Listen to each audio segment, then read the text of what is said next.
প্রিয় দর্শক, আজ একটি বিশেষ দিন। আজ আমাদের বুদ্ধিবৃত্তিক জগতের আলোকবর্তিকা, আমাদের অভিভাবক, বুদ্ধিজীবী, লেখক, ঢাকা বিশ্ববিদ্যালয়ের এমেরিটাস অধ্যাপক প্রফেসর ডক্টর সিরাজুল ইসলাম চৌধুরীর 89তম জন্মদিন। আর আজকের এই বিশেষ দিনে আমরা ভীষণ আনন্দিত যে তিনি আমাদের মাঝে এসে উপস্থিত হয়েছেন লাল গালিচায় পা রেখে। আমরা তাকে শুভেচ্ছা জানাই ভালোবাসা। তিনি রয়েছেন আমাদের সকলের মাঝে এবং আজকে এই বিশেষ তারকা কথনে আমরা কথা বলবো তার সঙ্গে, তার জীবন দর্শনকে নিয়ে। চ্যানেল আই প্রাঙ্গণকে তিনি আজকের এই বিশেষ দিনে আলোকিত করেছেন। এ আমাদের সকলের জন্য বিরাট এক প্রাপ্তি। তারকা কথন, আজ ভীষণ আনন্দিত, ভীষণ গর্বিত তাকে পেয়ে। প্রিয় দর্শক, আমরা রয়েছে আমাদের চিরচেনা সেই সেটে এবং আমাদের এই সেটে রয়েছেন আমাদের সকলের প্রাণের মানুষ, আমাদের প্রিয় sir professor doctor Sirajul Islam Chowdhury. চলুন তাকে শুভেচ্ছা জানাই আমরা জন্মদিনের। স্যার, শুভ জন্মদিন। অনেক ধন্যবাদ আপনাকে। অনেক অনেক অভিনন্দন। আমি রাখছি ফুলটা। স্যার, কেমন আছেন? আছি, ভালোই। বিশেষ করে আপনাদের সান্নিধ্য পেয়ে আরো ভালো লাগছে। একদমই তাই। আর আমরা চেষ্টা করেছি যে আপনার প্রিয় মানুষদেরকে আজকের এই বিশেষ দিনে আপনার সঙ্গে রাখতে। আমাদের সঙ্গে রয়েছেন ডক্টর আজফর হোসেন, অধ্যাপক, লেখক এবং গবেষক। আপনাকে স্বাগতম। ধন্যবাদ। আমাদের সঙ্গে রয়েছেন মজহারুল ইসলাম বাবলা, তিনি নির্বাহী সম্পাদক, নতুন দিগন্ত। আপনাকে স্বাগতম। এবং আমাদের পরিচিত মুখ, একদম কিংবদন্তি তুল্য আলোকচিত্র শিল্পী নাসির আলী মামুন রয়েছেন আমাদের সঙ্গে। দীর্ঘদিন ধরে স্যারের ছবি যার ক্যামেরায় বন্দী হচ্ছে। আপনাকেও স্বাগতম জানাচ্ছি। ধন্যবাদ স্যার, অনেক ধন্যবাদ আজকের বিশেষ দিনে আপনি আমাদের সময় দিয়েছেন। ধন্যবাদ আপনাদেরকে ওই আয়োজনের জন্য। এটা বেশ আমার আনন্দদায়ক একটা অভিজ্ঞতা। স্যার, এই যে দীর্ঘ একটা সময়, 89 বছর, পৃথিবীর সঙ্গে 89 বার সূর্যকে প্রদক্ষিণ করেছেন। How was the journey, sir? না, এই জার্নিটা তো মানে এক ধরনের অভিজ্ঞতা। এবং একটা কথা আছে না, যে মানুষ জীবন যাপন করে সামনের দিকে, কিন্তু জীবনকে বোঝে পেছনের দিকে তাকিয়ে। তো আমার এই যে দীর্ঘ যাত্রা, এ তো সামনের দিকটা তো এখন সংকীর্ণ হয়ে এসছে, পেছনের দিকটা অনেক দীর্ঘ। তো আমি এখন এই এখান থেকে পেছনের দিকে তাকালে জীবনকে বুঝতে পারি, জগৎকে বুঝতে পারি, এবং আমার সাথে জগতের যে সম্পর্কটা ছিল সেই সম্পর্কটা বুঝতে পারি। এবং সেই সম্পর্কটার মধ্যে নিশ্চয়ই অনেক রকম ব্যর্থতা, দুঃখ, বেদনা, আপনজনকে হারানো, এইগুলো আছে। কিন্তু আমি নিজে মনে করি যে আমার যে কাজটা করার কথা ছিল আমি সে কাজটা করেছি। হয়তো আরও ভালোভাবে করা দরকার ছিল, হয়তো আরও ভালোভাবে করতে পারতাম, সময়টাকে হয়তো আরও বেশি সুন্দরভাবে ব্যবহার করতে পারতাম, সেইটা বা অন্য ব্যাপার। কিন্তু এই কাজই আমার করার কথা ছিল, অর্থাৎ আমার কাজটা লেখার, আমার কাজটা এই যে পড়া ছাড়া তো লেখা হবে না। এবং আমার পড়া এবং লেখার যে অভিজ্ঞতা বা জগৎ সম্পর্কে যে অভিজ্ঞতা, সেইটাই অন্যের কাছে পৌঁছে দেয়া। এবং লক্ষ্যটা ছিল, এই লক্ষ্যটা আমার ছেলেবেলা থেকে গড়ে উঠেছিল, যে যেই ব্যবস্থাটার মধ্যে আমরা বসবাস করছি সেটা ন্যায়সঙ্গত নয়, এটা বদল করা দরকার। আমরা তো ধরুন ব্রিটিশ আমলে জন্মগ্রহণ করেছি, পাকিস্তান আমল দেখেছি, বাংলাদেশ আমলের দীর্ঘ সময় দেখলাম। এর মধ্যে যে উন্নতিটা দেখলাম, সেই উন্নতিটা চমৎকার। কিন্তু এই উন্নতির সাথে সাথে যা দেখলাম অন্যদিকে, সেইটাও দুঃখজনক। যেমন ধরুন একটা নদীর মতো, যে নদী তো আর উন্নত হতে পারে না, নদীটা শুকিয়ে যাচ্ছে। তো আমাদের এই উন্নয়নের মধ্যে নদী শুকানোর ঘটনাটা আছে। আমরা যে এলাকার মানুষ, সেটা হচ্ছে একটা জলাভূমি, নিম্ন এলাকা, আড়িয়েল বিল বলে ওই এলাকায়। তো সেই এলাকায় এখন বাস চলে, সেই এলাকায় রাস্তা সুন্দর হয়েছে, সেখানে এখন আর নেই, খাল নেই। কিন্তু যেটা ঘটেছে, সেইখানে মানুষ কিন্তু আর ওখানে ওইভাবে বসবাস করে না, তারা শহরে চলে এসছে। কাজেই আমি যেটা দেখলাম, যদি এক কথায় বলতে হয়, আমি অসাধারণ উন্নয়ন দেখলাম, সবাই দেখলাম। কিন্তু এই উন্নয়নের সাথে সাথে যেটা দেখলাম, সেটা দেখলাম যে বিষণ্ণতা আছে, চতুর্দিকে মানুষের মধ্যে বিষণ্ণতা আছে, হতাশা এসছে, বৈষম্য বৃদ্ধি হয়েছে, বিচ্ছিন্নতা বৃদ্ধি পেয়েছে, এই অভিজ্ঞতাটা আমার হয়েছে। তো এইগুলোর মধ্য দিয়েই আছি, কিন্তু আমার মধ্যে হতাশা দেখা দেয়নি, যদিও আমি মনে করি যে এই ব্যবস্থাটা বদলায় নেই, বদলানোর দরকার ছিল। আপনি বলছিলেন যে সামনের জীবন সংকীর্ণ, সংক্ষিপ্ত, কিন্তু আমাদের সবার প্রার্থনায় আসলে আপনার সামনের জীবনটাও আরো দীর্ঘ এবং আপনি সুস্থভাবে আমাদের মাঝে আরো অনেক দিন বেঁচে থাকবেন, সেই প্রার্থনা। স্যার বলছিলেন যে পেছনে তাকালে তো অনেক বোধ নিশ্চয় হয়েছে, সময়ের সাথে সাথে সেটার পরিপক্কতা হয়েছে, নানা ধরনের অভিজ্ঞতা। সেখান থেকে যদি জানতে চাই, জীবন মানে আসলে আপনার কাছে কি? জীবন মানে আমার কাছে যেটা মনে হয়েছে যে জীবন মানে হচ্ছে একটা ব্যক্তিগত জীবন তো আছেই, কিন্তু তার সাথে যেটা যুক্ত এবং যেটা খুব প্রয়োজনীয় সেটা হচ্ছে একটা সামাজিক জীবন। আমি ওইটাকে খুব মূল্যবান মনে করি, যে মানুষ সামাজিক প্রাণী, এটা তো আমরা বইতে পড়েছি, মানুষ সামাজিকভাবে চিন্তা করে, এইটাও আমরা বইতে পড়েছি। কিন্তু আমার অভিজ্ঞতা এইটা বলেছে যে সামাজিকভাবে বেঁচে থাকাটাই হচ্ছে আসল আনন্দদায়ক বেঁচে থাকা, এবং ওই সামাজিকভাবে বেঁচে থাকার চেষ্টাটা আমি করেছি বলে আমি মনে করি। বাহ বাহ, দারুণ। স্যারকে আমরা আজকে সঙ্গে পেয়েছে এবং স্যারের যারা গুণমুগ্ধ শিষ্য ভক্ত, আমরা সবাই তাই এখানে যারা রয়েছে। ডক্টর আজফর হোসেন, আপনার কাছে স্যারকে, অবশ্যই স্যারকে নিয়েই আজকে আমরা থাকবো। আপনি স্যারের কাজ নিয়েও আপনার অনেক গবেষণা রয়েছে, কাজ নিয়ে আপনার একটা লেখাও আজকেও আমি পড়ছিলাম পত্রিকায়। স্যারের কাজের ক্ষেত্রগুলো, কাজের জায়গাগুলোতে আজকে যদি আবার আমরা একটুখানি কথা বলতে চাই, আপনার কাছেই আসবো। আচ্ছা, প্রথমে আমি স্যারকে জন্মদিনের শুভেচ্ছা জানাচ্ছি, এবং এটা আমার পরম সৌভাগ্য যে আমি স্যারের ছাত্র হতে পেরেছিলাম এবং এখনও স্যারের ছাত্র আছি, তার কাছ থেকে আমি প্রতিনিয়ত শিখছি। এবং স্যারের কাজের এলাকা তো বলতে গেলে যে বিস্তৃত কাজের এলাকা। আমি তো আজকে ডেইলি স্টারে স্যারের কাজের এলাকার একটা ওভারভিউ যাকে বলে সেটা দিয়েছি, এবং সেখানে আমি বলেছিও, সেই কথাটার একটু পুনরাবৃত্তি হবে। সেটা হচ্ছে যে তিনি আমাদের সময়ের অন্যতম প্রধান বুদ্ধিজীবী এবং বাংলা ভাষার অন্যতম প্রধান লেখক, এবং তিনি ক্লান্তিহীনভাবে লিখে গেছেন 6 দশক, মানে 6 ডেকেডস মতো হবে। এবং এই লেখাগুলোর এখন মানে তার 100টার চেয়েও 100টা বেশি বই আছে। তো মাঝে মাঝে আমার কাছে একটা প্রশ্ন লাগে, সেটা হচ্ছে যে আমরা কতটুকুই বা স্যারকে পড়তে পেরেছি, সেটি একটা প্রশ্ন। কিন্তু তার মধ্যেও আমি চেষ্টা করেছি স্যারের লেখা যতটা পড়া যায় ততটা পড়ার। এবং আমার কাছে যেটা মনে হয়েছে যে স্যারের প্রথম দিকের যে লেখাগুলো, অর্থাৎ নিরাশ্রয়ী গৃহী থেকে আরম্ভ করে সেই 70 দশকের শুরু থেকে আরম্ভ করে আজ পর্যন্ত 2024 সাল পর্যন্ত স্যারের এই যাত্রাটাকে আমি লেখক হিসেবে জীবনে এটাকে মহাকাব্যিক যাত্রা হিসেবে চিহ্নিত করতে চাই প্রথমত। দ্বিতীয়ত, এই কাজের ভেতরে স্যারের একাধিক অবদান আছে, যে অবদান মানে এই সংক্ষিপ্ত সময় বলা সবটাই মুশকিল। তবে এতটুকু বলা যেতে পারে যে তিনি বাংলা সাহিত্যে, যাকে আমরা বলি যে সামাজিকভাবে লিপ্ত সাহিত্য ও সংস্কৃতি সমালোচনার একটা নতুন স্কুল একেবারে নিজ হাতেই যেন উদ্বোধন করেছেন। সেটা হচ্ছে স্যারের একটা বড় কৃতিত্ব।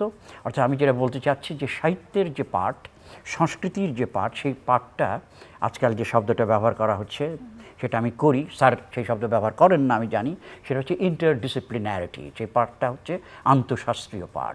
তো স্যার তো আন্তঃশাস্ত্রীয় বিদ্যার মানে আনুষ্ঠানিকভাবে তার অধ্যাপক বা ছাত্র না হলেও তিনি তার কাজের ভেতর দিয়ে তিনি দেখিয়ে দিয়েছেন সম্পর্ক কিভাবে কাজ করে। অর্থাৎ সাহিত্যের পাঠ রাজনীতি বাদ দিয়ে, মতাদর্শ বাদ দিয়ে, রাজনৈতিক অর্থনীতি বাদ দিয়ে সমাজ, স্যার বলেছেন যে সামাজিকভাবে বাঁচাটাই যে প্রধান এবং সেটা যে আনন্দের হতে পারে, তার লেখার মধ্যেও কিন্তু সেটা আমরা দেখি, তার সাহিত্য পাঠের ভেতর দিয়ে সেটা দেখি। আর সাহিত্য পাঠের কথা আসলে বাংলা ভাষার যত ক্যাননিক্যাল অথর আছে তার উপর স্যার লিখেছেন, বইও আছে। যেমন অবশ্যই বলা যেতে পারে যে আমরা রবীন্দ্রনাথ এবং নজরুলের কথা বলি, রবীন্দ্রনাথ এবং নজরুলের উপর স্যারের অসাধারণ কিছু বই আছে, যে বইগুলোর নিয়ে আলোচনা হয়েছে কিছুটা, আমি মনে করি যে আরও বেশি আলোচনা হওয়া দরকার। যেমন একটা উদাহরণ দেই, নজরুল ইসলাম সম্পর্কে প্রথম কিন্তু আমরা বিদ্রোহী কবি বলি নজরুল ইসলামকে।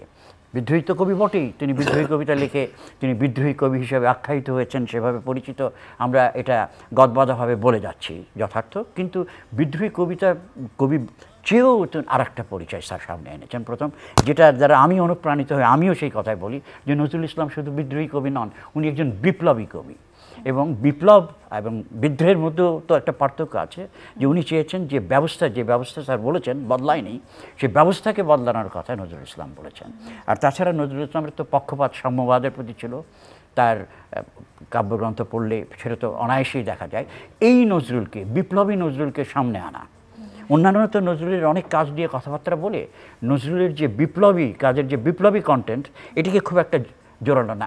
ভালো বেশ কিছু কাজ হয়েছে, নজরুলের গান নিয়ে কাজ হয়েছে, কবিতা নিয়েও কাজ হয়েছে, কিন্তু উনি যে বিপ্লবী ছিলেন এই বিষয়টাকে মুখ্য করা এবং সমাজতন্ত্রের প্রতি যে তার পক্ষপাত ছিল এবং সাম্যবাদের প্রতি যে তার পক্ষপাত ছিল, এই জিনিসটাকে সামনে আনার ব্যাপারে আমি মাত্র একটা উদাহরণ দিলাম। এত বিস্তর কাজ, 100টা বইয়ের মধ্যে কয়টা, এটা স্যারের একটা বিশেষ অবদান বলে আমি মনে করি। এবং রবীন্দ্রনাথকেও বোঝার ক্ষেত্রে রবীন্দ্রনাথ তো তিনি বিস্তর লিখেছেন। রবীন্দ্রনাথ কেন জরুরি, এই বইটা অত্যন্ত গুরুত্বপূর্ণ বই, এটা আমাদের পড়া উচিত। এবং সেখানে কিন্তু রবীন্দ্রনাথকে তিনি তার যে অবদান, সে অবদানকে স্বীকার করে নিয়েও ক্ষেত্র বিশেষে আমাদের মহান কবি রবীন্দ্রনাথেরও যে সীমাবদ্ধতা থাকতে পারে সেটাকেও তিনি চিহ্নিত করেছেন। স্যারের আরেকটা কাজের অবদান হচ্ছে যে তিনি ক্রিটিক্যাল এনগেজমেন্ট বলি যাকে, সেই এনগেজমেন্টে তিনি যান। ধরেন শুধুমাত্র স্তুতি বা একজনের মূল্যায়নমূলক একটা লেখা সেটা তিনি তৈরি করেন না, তিনি ক্রিটিকও হাজির করেন। ক্রিটিক বলে যে একটা কথা আছে, ক্রিটিসিজম এক কথা, ক্রিটিক অর্থাৎ একজন লেখকের আরও অন্যান্য কি জায়গা থাকতে পারে বা এমনকি সীমাবদ্ধতাও কি থাকতে পারে সেটাকেও স্যার চিহ্নিত করেছেন। বঙ্কিমের মতো এত বড় লেখককেও স্যার কিন্তু ছাড় দেন না। যেমন আমি উদাহরণ দিই, বঙ্কিম বা শরৎচন্দ্রের মতো বড় লেখকদেরকেও স্যার কিন্তু ছাড় দেন নাই। অর্থাৎ স্যারের একটা প্রবণতা সাহিত্য সমালোচনা এবং সাংস্কৃতিক সমালোচনা, সেটা হচ্ছে যে মূলধারাকে এস্টাবলিশমেন্টকে প্রশ্ন করা। এবং এই প্রশ্ন করার দিক থেকে এটা তো গুরুত্বপূর্ণ কাজ। বুদ্ধিজীবী প্রশ্ন তোলেন, প্রশ্ন করেন, এবং বুদ্ধিজীবী এই প্রশ্ন তুলে প্রশ্ন করার মধ্যে দিয়ে বিরাজমান যে ব্যবস্থা এবং অবস্থা তার চরিত্রায়ন সামনে আনেন এবং সেটা অন্যদের সঙ্গে শেয়ার করেন। কেন করেন? যাতে এই সমাজ ব্যবস্থা, এই সমাজকে বা এই ব্যবস্থাকে পাল্টানো যায়। এটা বারবার স্যার করে যাচ্ছেন ক্লান্তিহীনভাবে। এবং স্যারকে তো আমি তার কাজের পরিধি এত বিস্তৃত যে আমি একটা এইভাবে বলে থাকি যে তিনি লিখেছেন সক্রেটিস থেকে, ধরা যাক সক্রেটিস এবং সফোক্লিস থেকে শেক্সপিয়ার হয়ে সাইড পর্যন্ত। এখানে বলে রাখা দরকার যে আজকাল যে আমরা যে এই কথাগুলো খুব বেশি আসে নাই স্যারের আলোচনায়, যাকে উত্তর ঔপনিবেশিক তত্ত্ব বলা হচ্ছে, তার যে পুরোধা এবং তার নাম হচ্ছে ফ্রান্স ফানো, এবং হচ্ছেন ক্যারিবীয় কালো বিপ্লবী লেখক, উপনিবেশবাদ বিরোধী লেখক। তাঁর উপর স্যার লিখেছেন এবং বাংলাদেশে যতটুকু আমি জানি তাঁর লেখা কিন্তু তিনি কিন্তু প্রথম লিখেছেন। এবং ফ্রান্স ফানোর উপর স্যারের লেখা যেমন আছে, এডওয়ার্ড সাইদের উপর স্যারের সমসাময়িক, স্যার যেমন কনরাডের উপর পিএইচডি করেছেন, কনরাড সহ আরও কিছু ঔপন্যাসিকের উপর, এডওয়ার্ড সাইদও পিএইচডি করেছেন কনরাডের উপর, একই বয়সী প্রায়। এবং দুজনের মধ্যে আমি এটা এক ধরনের সাযুজ্য, এক ধরনের সাদৃশ্য লক্ষ্য করি, সেটা নিয়ে আমি লিখেছিও। এবং সেই ক্ষেত্রে একটা বলার দরকার যে স্যার এই অনেক সুযোগ সুবিধা এডওয়ার্ড সাইদের মতো না পেয়েও স্যার যে উচ্চতায় গেছেন, তার জন্য আমি সত্যি স্যারের একজন পাঠক এবং ছাত্র হিসেবে খুব গর্ববোধ করি। এখানে আরেকটু যুক্ত করার দরকার যে ওই সাইদের উপরে স্যার লিখেছেন, এবং বাংলাদেশের সাইদ দিয়ে তো অনেক ধরনের এদিক সেদিক লেখা হয়েছে, কিন্তু অল্প পরিসরে স্যার সাইদের উপর একটা অসাধারণ লেখা লিখেছেন। এবং যে লেখায় তিনি আবার ধরিয়ে দিচ্ছেন যে এগুলো কথা আমি বলিনি এখনও, সেটা হচ্ছে যে বা লিখিনি এখনও, যে সেখানে মিশেল ফুকো, যার প্রভাব আছে এডওয়ার্ড সাইদের উপর, সেই মিশেল ফুকোর সীমাবদ্ধতাও স্যার দেখিয়ে দিচ্ছেন। যে মিশেল ফুকো ছোটো ছোটো জিনিসের উপর চোখ রাখতে গিয়ে, মাইক্রো পলিটিক্স বলে, হ্যাঁ, অনেকটা মাইক্রো ক্রেডিটের মধ্যে শোনাতে পারে, ছোটো ছোটো জিনিসের উপর চোখ রাখতে গিয়ে বড় বড় জিনিস ধরতে পারছেন না। যেমন ধরেন সাম্রাজ্যবাদ কীভাবে কাজ করে, উপনিবেশবাদ কীভাবে কাজ করে, এবং এটাও বলা যায় ক্ষেত্র বিশেষে বর্ণবাদও দেখেন নাই। তো এই মিশেল ফুকোর কথা বলছি, এই মিশেল ফুকোরও সমালোচনা আমরা স্যারের কাছ থেকে পেয়েছি। তো সব কিছু মিলিয়ে স্যার আসলে আমাদের সবার জন্য কি বলবো, সোনার খনি, আমাদের সম্পদ। আমরা আরেকটা কথা একটু বলার দরকার, মার্ক্সবাদী ঐতিহ্যে আমাদের সময়ের প্রধান পুঁজিবাদ বিরোধী, সাম্রাজ্যবাদ বিরোধী, উপনিবেশবাদ বিরোধী এবং পুরুষতন্ত্র বিরোধী লেখক। এখানে বলে রাখা দরকার তার একটা গুরুত্বপূর্ণ বই আছে, যে বইয়ের নাম হচ্ছে পিতৃতান্ত্রিকতার বিরুদ্ধে। কি বলা একটু না বলে পারছি না, যে বইটা স্যার আবার আমাকে উৎসর্গ করেছিলেন। এই বইটা খুবই গুরুত্বপূর্ণ, এবং স্যারের যে পিতৃতান্ত্রিকতা বিরোধিতা, এটা একটা লম্বা ইতিহাস আছে। এইটুকু বলে আমি আবার নিশ্চয়ই শুনবো। মাজহারুল ইসলাম বাবলা, আপনার কাছে আসতে চাই। স্যারের সঙ্গে কাজ করার একটা দীর্ঘ অভিজ্ঞতা, আমি শুনছিলাম সম্ভবত 1977 থেকে, তাই? হ্যাঁ, 1977 সালের থেকে আমি কাজ করি না ঠিক, 77 সালে আমরা ঢাকা শিশুনাট্যম সংগঠক হিসেবে আমি স্যারের বাসায় আসার সুযোগ হয়েছে। আচ্ছা, আমার স্যারের স্ত্রী প্রয়াত ডক্টর নাজমা জেসমিন চৌধুরী আমাদেরকে একটা নাটক লিখে দিয়েছিলেন, সেটা মঞ্চায়ন করার সময় নাজমা আপা আমাদেরকে ইনভাইট করছে, সব বাচ্চাদের নিয়ে তার বাসায় খাওয়াইছে। উনি এত মাদারলি ছিলেন যে ওনাকে আমি আজও ভুলতে পারি না এরকম। এবং পরবর্তী পর্যায়ে 1978 সালে স্যার এবং নাজমা আপাকে নিয়ে ঢাকা লিটল থিয়েটার গঠন করেছিলাম এবং 81-82 সাল পর্যন্ত আমরা স্যারের বাসায় রিহার্সেল ছিল। এই 50 জন ছেলে মেয়ে অভিভাবক, স্যারের ড্রয়িং রুম আমরা দখল করে ফেলতাম। স্যারের বিশ্ববিদ্যালয়ের আবাসটি আমাদের অফিস ছিল, কার্যালয় ছিল, যাই ছিল। তো তারপরে সেই সময় এই নাটকটা তাসের দেশ, এটা রূপান্তর রবীন্দ্রনাথের, যেটা নাজমা আপা রূপান্তর করেছিলেন, ওটার পরিচালক আমি ছিলাম। তারপরে স্যারের স্ত্রী নাজমা আপা আরেকটি নাটক লিখেছিলেন যেমন খুশি সাজো, সেটাও আমার নির্দেশনায় হয়েছিল। নতুন দিগন্ত, যার এক্সিকিউটিভ ডাইরেক্টর আপনি এবং স্যার সম্পাদক হিসেবে কাজ করেন। আমি এটা নির্বাহী সম্পাদক, স্যারের সঙ্গে আছি এবং মাঝে করে, যেটা আমার কাছে মানে আমি মাঝে করে দেশে ছিলাম না, বিদেশে ছিলাম, তখনও কিন্তু আমার সঙ্গে নাজমা আপার যোগাযোগ ছিল। নতুন দিগন্ত নিয়ে আমরা আরো শুনবো, তবে এই মুহূর্তে আরো একজন প্রিয় মানুষ স্যার আমাদের সঙ্গে আজকে যুক্ত হবেন আপনাকে জন্মদিনের শুভেচ্ছা জানাতে। আমাদের সকলের প্রিয়, নিশ্চয়ই আপনারও প্রিয়। প্রিয় মানুষটির গলা শুনলে আপনি চিনবেন আশা করছি। শুভ দুপুর, কে রয়েছেন সঙ্গে? গলাটি শুনবো আমরা। ও মামুন ভাই। মামুন ভাই, ও ভিডিও কল, এটা আমিও জানতাম না, এটা আমারও সারপ্রাইজ ছিল। শুভ দুপুর। শুভ দুপুর। অনেক ধন্যবাদ যুক্ত হওয়ার জন্য। আচ্ছা, এবার বলি স্যার, আপনার জন্মদিনের শুভেচ্ছা, গভীর শুভেচ্ছা এবং শ্রদ্ধা। এবং স্যার, আমাদের কিছু কিছু শিক্ষক আছেন, খুব অল্প সংখ্যক তারা, যারা সমগ্র জাতির শিক্ষক হয়ে দাঁড়ান। স্যার আমাদের সেরকম সমগ্র জাতির শিক্ষক। তো তাই না, স্যারের মধ্যে আমি সবসময় বিদ্যাসাগরের আদল খুঁজি এবং আমার একটা বিশ্বাস, যেদিন থেকে আমাদের শিক্ষা ব্যবস্থায় বিদ্যাসাগর চলে গেলেন, তারপর থেকে আমাদের শিক্ষায় ধস নামতে শুরু করল। আজকে সেই ধস বিশাল একটা ফাটলে পরিণত হয়েছে। কিন্তু স্যার অবিচল আপসহীন শিক্ষক হিসেবে আমাদের মধ্যে এখনো বেঁচে আছে। এটা আমাদের অত্যন্ত গর্বের এবং সৌভাগ্যের বলে আমি মনে করি। স্যারের জন্মদিনে প্রাণ ঢালা শুভেচ্ছা। স্যার দীর্ঘদিন বেঁচে থাকুন এবং আমাদের প্রেরণার উৎস হয়ে বেঁচে থাকুন। অনেক ধন্যবাদ, অনেক অনেক ধন্যবাদ আমাদের সঙ্গে যুক্ত হবার জন্য। স্যার উত্তরে কি বলবেন? ধন্যবাদ। না, এটা তো খুব আনন্দের বিষয় যে নানান ধরনের ক্ষেত্রে আমার কাজ আছে, মানে কাজ মানে আমি সাংস্কৃতিক কাজটা আমার একটু বিস্তৃত, সেই দিকটা, সেটা তো খুব আমার জন্য খুব তৃপ্তির বিষয়। অনেক ধন্যবাদ। এবং মামুনুর রশিদ একটি শব্দ আসলে উচ্চারণ করলেন, অবিচল। এবং এই যে মেরুদণ্ড শক্ত রেখে আমাদের অভিভাবক হয়ে দাঁড়ানো, এরকম মানুষের সংখ্যা আমাদের ভীষণ কম।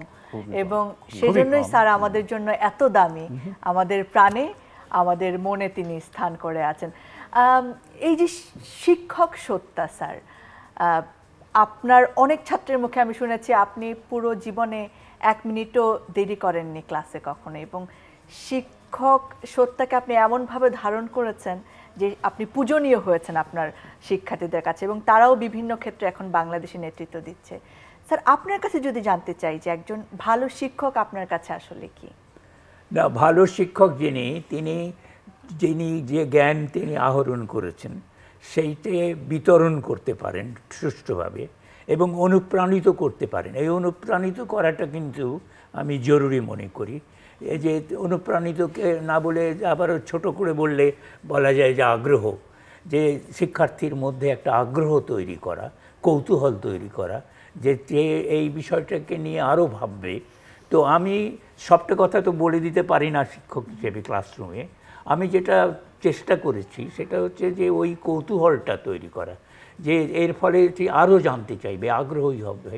এবং আমি আরেকটা বিষয় করতে চেয়েছি সাহিত্য পাঠের মধ্যে, যেটা স্যার বললেন, যে আমি তুলনামূলকভাবেও একটা কাজ করার চেষ্টা করেছি, যে এক লেখকের সঙ্গে আরেক লেখকের একটা টেক্সটের সঙ্গে আরেকটা টেক্সটের তুলনা করলে যে অনেক সত্য বেরিয়ে আসে, সেইটাকে আমি দেখানোর চেষ্টা করেছি।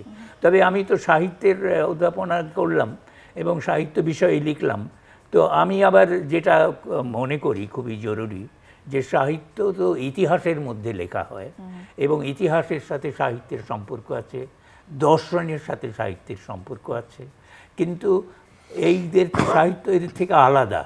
যে ইতিহাস তো একটা ধারাবাহিকভাবে গল্প বলে যায়, সাহিত্য কিন্তু অভিজ্ঞতাটা নিয়ে আসে।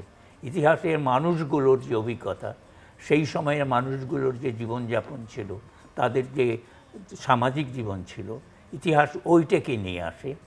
ইতিহাস মানুষকে জীবন্ত করে তোলে। আবার ওদিকে কোনো সাহিত্যই মহৎ হয় না যদি তা দার্শনিক না হয়। সাহিত্য তো সাংবাদিকতা নয়, সাহিত্য তো অনেক চিন্তার বিষয়, এবং সেই যে দার্শনিক গভীরতা, সেই গভীরতাটাকে সাহিত্য উপস্থাপন করে জীবন্ত হিসেবে। এটাকে একটা যে শুষ্ক বিষয় নয়, এটাকে অভিজ্ঞতার বিষয় করে তোলে। কাজেই আমি যেটা মনে করি এবং চেষ্টা করেছি, যে সাহিত্য পাঠকে জ্ঞানের বিষয় তো বটেই, যে কোনো পাঠই জ্ঞানের বিষয়, কিন্তু আমি যেটা চেষ্টা করেছি সেটা হচ্ছে যে সাহিত্য পাঠকে অভিজ্ঞতার বিষয়ে পরিণত করা। যে সেটা একটা অভিজ্ঞতা, যে অভিজ্ঞতা তাকে বদলে দিচ্ছে তার অজান্তেই, এবং তাকে আরও বেশি কৌতূহলী করে তুলছে। তো ওই অভিজ্ঞতাটা আমার নিজের অভিজ্ঞতা, সেই অভিজ্ঞতাটা আমি সংক্রমিত করার চেষ্টা করেছি আমার শিক্ষার্থীদের মধ্যে। এটা আমার লেখার মধ্যে দিয়ে আছে, আমার ক্লাসরুমের বক্তৃতার মধ্যে দিয়ে আছে, যে একটা আমার অভিজ্ঞতা, আমার অভিজ্ঞতাটা আনন্দের অভিজ্ঞতা, সেই আনন্দময় অভিজ্ঞতাটাকে অন্যের মধ্যে সংক্রমিত করা, এটা কিন্তু যান্ত্রিক না।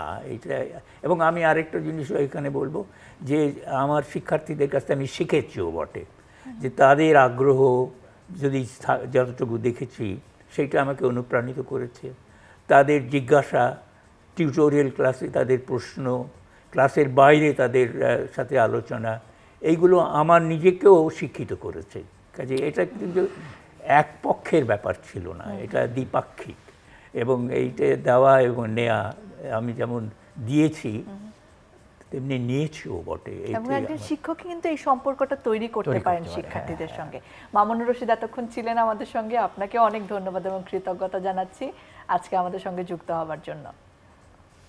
আমি এবারে আরেক মামুন, নাসির আলী মামুন, আপনার কাছে আসি। সেই 1974-এ প্রথম স্যারের ছবি তুলেছিলেন, তার থেকে আজ পর্যন্ত, আজকেও আমি দেখছি সেটে বসে ক্লিক ক্লিক শব্দ পাওয়া যাচ্ছে ক্যামেরার। স্যারের সঙ্গে আপনার এই ছবি তোলার জার্নি বা অন্য সম্পর্ক নিয়ে শুনি একটু। আমি খুব সংক্ষেপে বলি, তার আগে আমি বলি যে আজকে যে চ্যানেল আয়ের এত সুন্দর আয়োজন, তারকা কথন, তাদেরকে কৃতজ্ঞতা জানাই। এবং লাইভ অনুষ্ঠানে যে স্যারের পাশে বসে 89তম জন্মদিনে আমি যে বসে আছি, আমার জীবনের এটা একটা পরম সৌভাগ্যের একটা স্মৃতি পরিস্থিতি। এবং আমি 50 বছর আগে ফিরে গেছি, ঠিক 50 বছর আগে, 1974 সালে আর 2024। স্যার ঢাকা বিশ্ববিদ্যালয়ে ছিলেন, আমি কোনো রকম অ্যাপয়েন্টমেন্ট ছাড়া গেলাম তার অফিসে। উনি ছবি তোলার সুযোগ দিলেন। আমার সঙ্গে ছিল একটা বক্স ক্যামেরা 120, ধার করা ক্যামেরা, একটা স্টুডিওর। স্যার বললেন যে এই ক্যামেরাটা তো খুব কমপ্লিকেটেড, একদিকে দেখে আরেক দিকে ছবি উঠে, বাক্স চারকোনা। বলে যে স্টুডিওতে। আমি বললাম যে স্যার একটা স্টুডিওতে ধার নিয়েছি, আমি ফটোগ্রাফি শিখছি। তখন স্যার বললেন যে একটা ছবি যদি দিতে পারেন। আমি তার 4-5 দিন পরে ছবি তোলার পরে একটা ছবি নিয়ে স্যারের কাছে হাজির হলাম। স্যার ছবিটা দেখলেন, তারপরে আমার অটোগ্রাফ খাতায় লিখলেন, ছবি তোলার এই আয়োজন জয়যুক্ত হোক। অনেক পরে স্যার বলেছিলেন যে তোমার ছবিটা মধ্যে আমি ছিলাম না। আমি বললাম যে স্যার ঠিকই, আমার নতুন হাত, তখন একটু শেকিও ছিলাম যে ঢাকা বিশ্ববিদ্যালয়ের আপনি প্রফেসর সিরাজুল ইসলাম চৌধুরী, আপনার দৈর্ঘ্য প্রস্থ আমি জানতাম। আমি খুব ভয় গিয়েছিলাম। আমি আপনাকে প্রথম চিনি রেডিওর অনুষ্ঠানে, আপনি হ্যামলেট ছিলেন, শেক্সপিয়ারের নাটকের। সেই কণ্ঠ শুনেই আমি আপনার চেহারা আমি এঁকে ফেলি আমার মধ্যে। ওই আমার কিশোর তরুণ বয়সে, এবং 74 সালে যখন আমি সামনাসামনি গেলাম, তার আগে কিন্তু বিভিন্ন অনুষ্ঠানে আমি আপনাকে দেখেছিলাম। যতবার দেখি যে এটা আমার অভ্যেস, ডায়েরি লেখার মতো আমি মনের মধ্যে, হৃদয়ের মধ্যে আমি স্কেচ করি।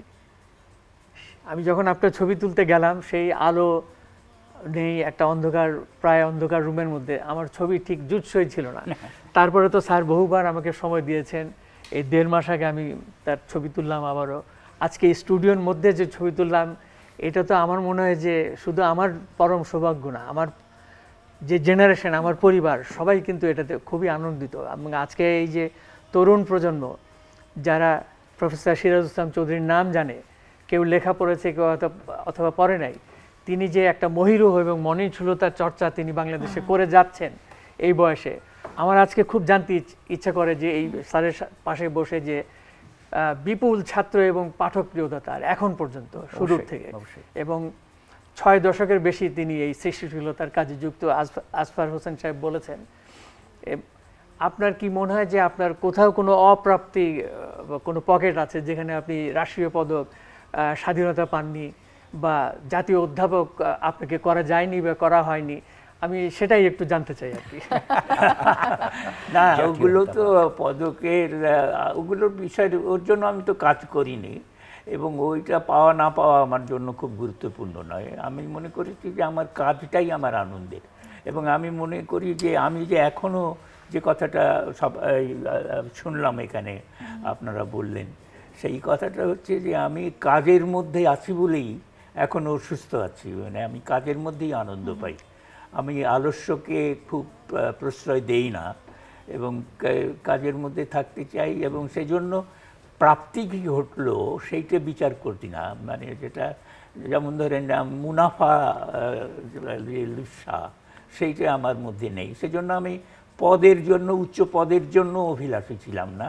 আমি ওই যে বিশ্ববিদ্যালয়ে ঢুকেছি শিক্ষক হিসেবে, ওইখানেই থেকেছি। আমি অন্য কোনো জায়গায় যাওয়ার কথা ভাবিনি, অন্য পদে যাওয়ার কথা ভাবিনি, এবং শিক্ষকতার কাছেই ছিলাম। প্রশাসনিক দায়িত্ব আমি নিতে চাইনি, যদিও ওইগুলোর প্রতি মানুষের আগ্রহ থাকে, আমার আগ্রহ থাকেনি। কিন্তু আমি ওই সমস্ত কাজের জন্য আবার দেখেছি যে নির্বাচিতও হয়েছি। নির্বাচিত হয়েছি এই জন্য যে বিশ্ববিদ্যালয়ে একটা গণতান্ত্রিক ব্যবস্থা ছিল, যে ব্যবস্থার মধ্যে যাকে আমরা এস্টাবলিশমেন্ট বলবো, সেই এস্টাবলিশমেন্টের বাইরে একটা কণ্ঠস্বর থাকা দরকার, গণতান্ত্রিক কণ্ঠস্বর। সেইটা আমরা গড়ে তুলতে চেয়েছি, এবং ওই ধারাতে আমি ধরুন ভাইস চ্যান্সেলর হতে পারতাম বা ইউজিসির চেয়ারম্যান হতে পারতাম, ওইগুলোতে আমার আগ্রহ ছিল না।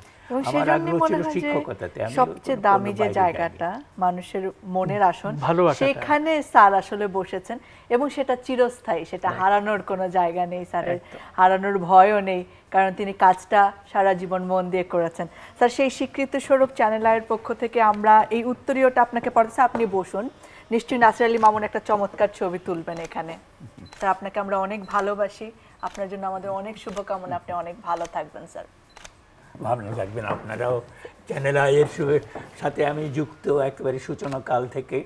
চ্যানেল আইয়ের যে অগ্রযাত্রা সেটা আমি দেখেছি, তার আরও অগ্রসর হোক, এবং তার ভূমিকা আরও ফলপ্রসূ হোক, এইটা আমি কামনা করছি। অনেক ধন্যবাদ স্যার।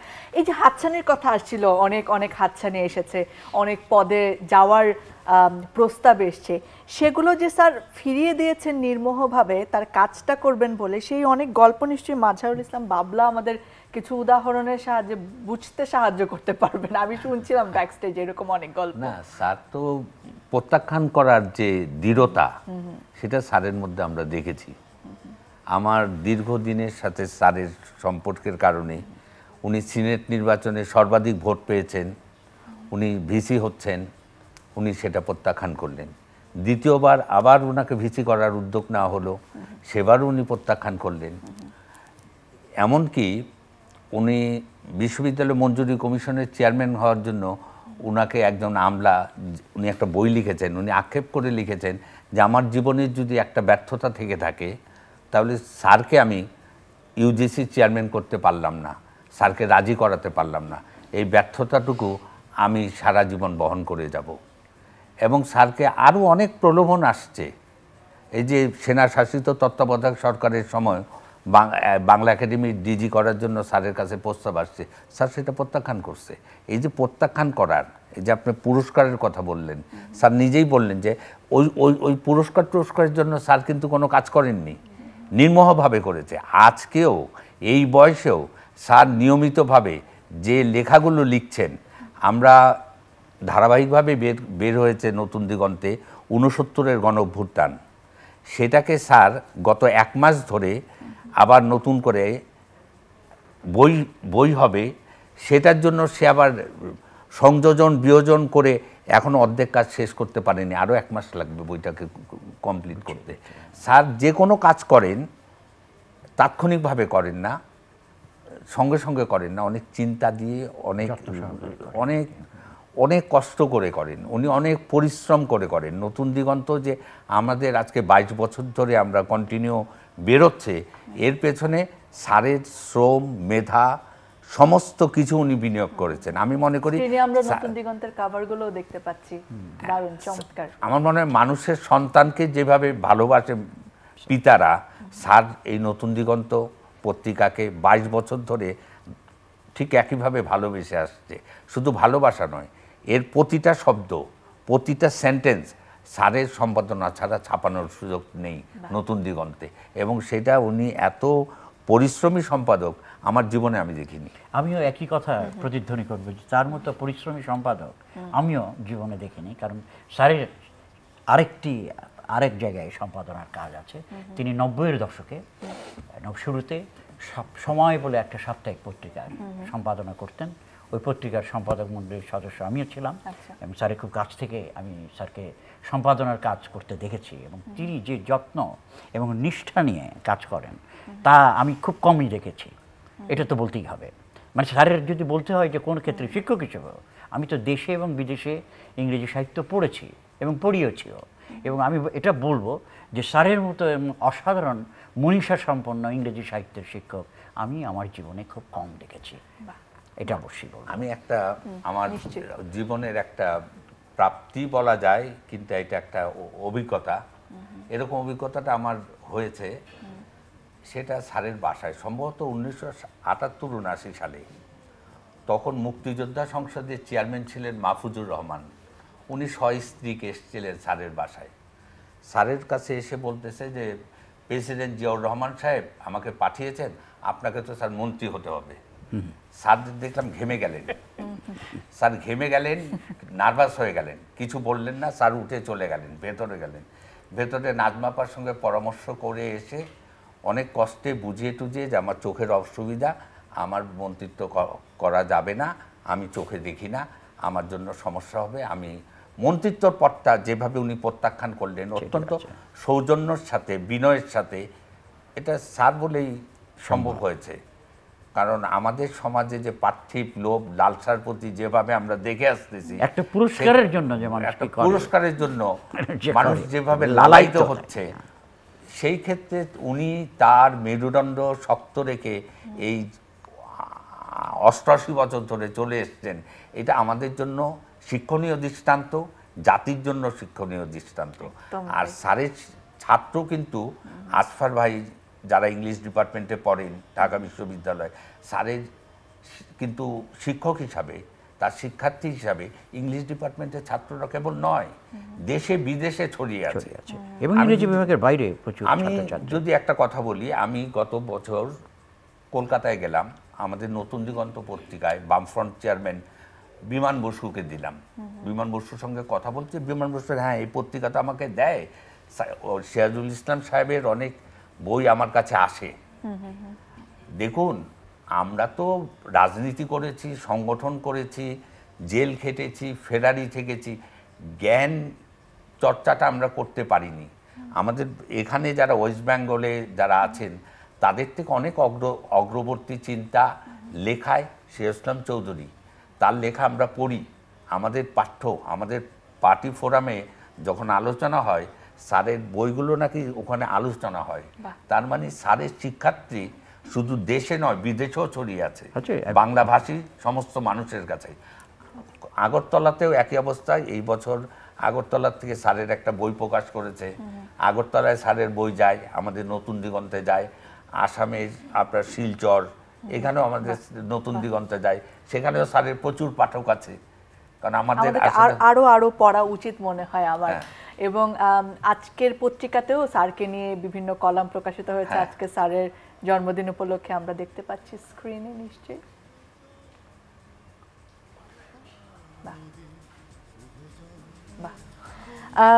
একটুখানি স্যারের কাছে আসতে চাই। স্যার, এই যে ব্রিটিশ সময়ে জন্মগ্রহণ করলেন, পাকিস্তান আমল পুরোটা দেখলেন, এবং বাংলাদেশেরও বেশ অনেকটা সময়, বর্তমানে দাঁড়িয়ে একজন তরুণ হিসেবে এটা আমার প্রশ্ন, আমাদের এই সময়কার তরুণদেরকে নিয়ে আপনার অবজারভেশন কি, বা তাদেরকে আপনি আসলে কি বলবেন?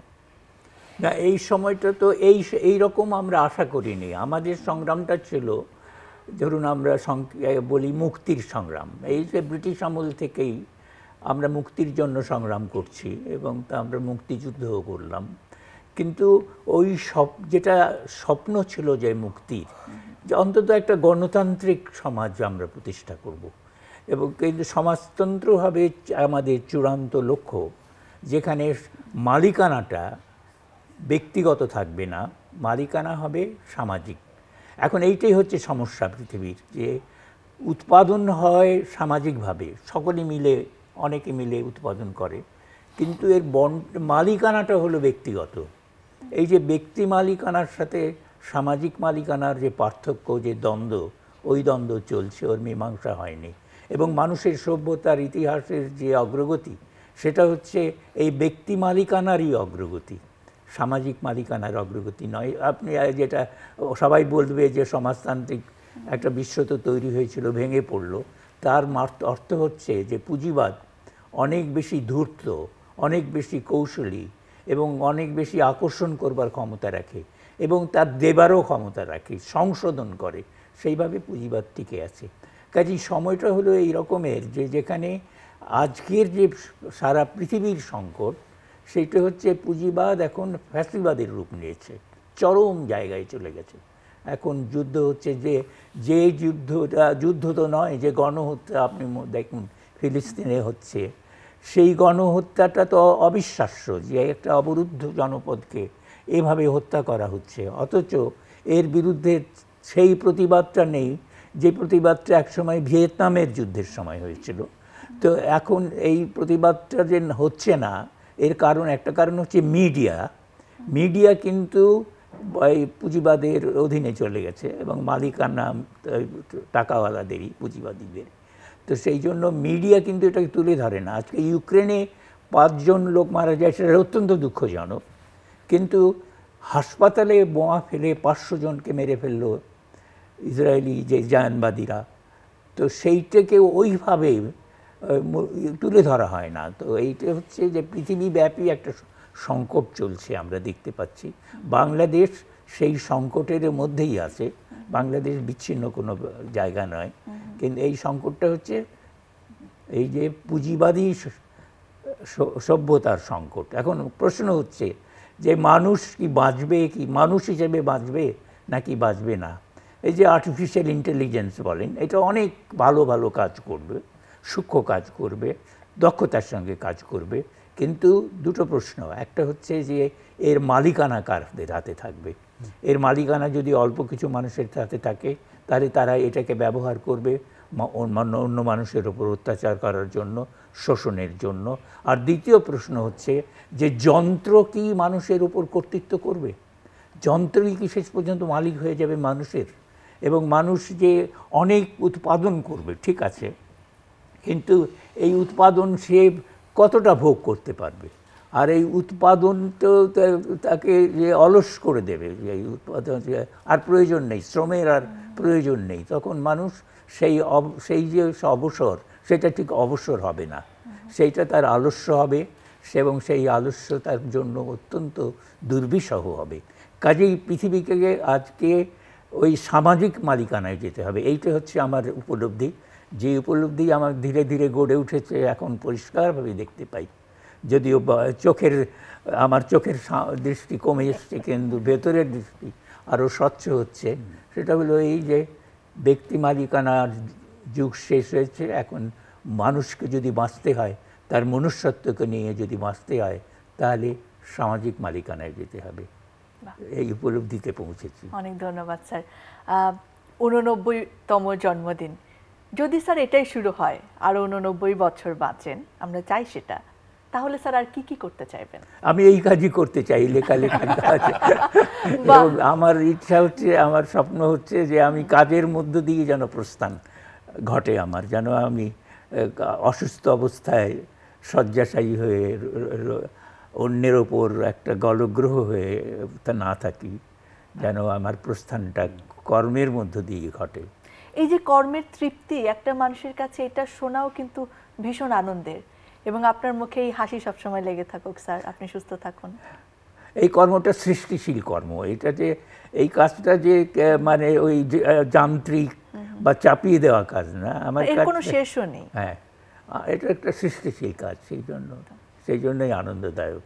এবং সৃষ্টিশীলতাটা, এটা সৃষ্টিশীলতার সাথে যুক্ত বলেই এই কাজটা আমি করতে পারি, না হলে এটা কারো আদেশে বা কোনো বিশেষ প্রয়োজনে এটা করছি না। ভেতরের একটা সৃষ্টিশীলতার অনুপ্রেরণা অনুভব করি বলেই করি।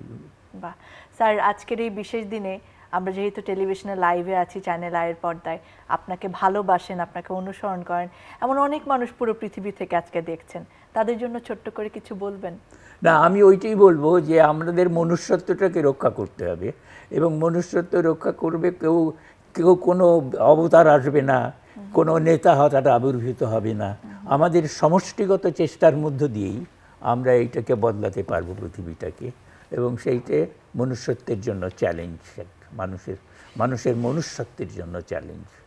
স্যার, জন্মদিনে কি কেক কাটা হতো ছোটবেলায়? নিশ্চয়ই পারেন না স্যার, আমাদের ভীষণ ভালো লাগবে আজকে যদি আমরা কেকটা কাটতে পারি। আমি আপনার কাছে চলে আসি। নাসির আলী মামুন নিশ্চয়ই এই ছবিটাও তুলে ধরতে চাইবেন তার ক্যামেরায়। আমি আপনাদেরকে অনুরোধ জানাবো, আপনারা যদি কাছে চলে আসেন। স্যার, শুভ জন্মদিন স্যার, হ্যাপি বার্থডে। আপনার জন্মটা আমাদের অনেকের জন্য সৌভাগ্যের আশীর্বাদ স্বরূপ। আপনি সবসময় ভালো থাকুন, এটাই চাই। ছোট্ট একটু খাওয়াতে পারি? অনেক ধন্যবাদ স্যার, আবারও অনেক কৃতজ্ঞতা যে আপনি আজকে আমাদের সময় দিয়েছেন। স্যার, অনেক ভালোবাসা, আপনি সুস্থ থাকবেন, ভালো থাকবেন, এবং কর্মের মধ্য দিয়ে বেঁচে থাকার যে প্রার্থনা আপনার, সেটা সফল হোক। আপনাদেরকে অনেক ধন্যবাদ, এবং যারা দেখলেন এবং শুনলেন তাদেরকেও ধন্যবাদ যে আমি তাদের সাথে যুক্ত হতে পারলাম। এটা একটা সামাজিক যোগাযোগ এক ধরনের, সেই সামাজিক যোগাযোগটা আমার সবসময় কাম্য। একদম, এবং আপনাদের তিনজনকে অনেক ধন্যবাদ, নাসির আলী মামুন, ডক্টর আজফার হোসেন এবং মানসুরুল ইসলাম বাবলা। আপনাদেরকেও কৃতজ্ঞতা জানাচ্ছি আজকে যুক্ত হওয়ার জন্য। প্রিয় দর্শক, একজন ভীষণ প্রিয় মানুষকে নিয়ে আজকের এই সময়টা আমাদের দারুণ কাটলো, এবং প্রিয় মানুষের বিশেষ দিন আজকে, তার জন্য আমাদের সকলের প্রার্থনা প্রফেসর ডক্টর সিরাজুল ইসলাম চৌধুরী তিনি যেন ভালো থাকেন, সুস্থ থাকেন, তার কর্মের মধ্যে থাকতে পারেন জীবনের শেষ দিন পর্যন্ত, সেটি আমাদের সকলের প্রার্থনা। এবং সেই শুভকামনা জানিয়ে আজকের বিশেষ তারকা কথন শেষ করছি। আপনারা সকলে ভালো থাকুন, সুস্থ থাকুন, বিদায়।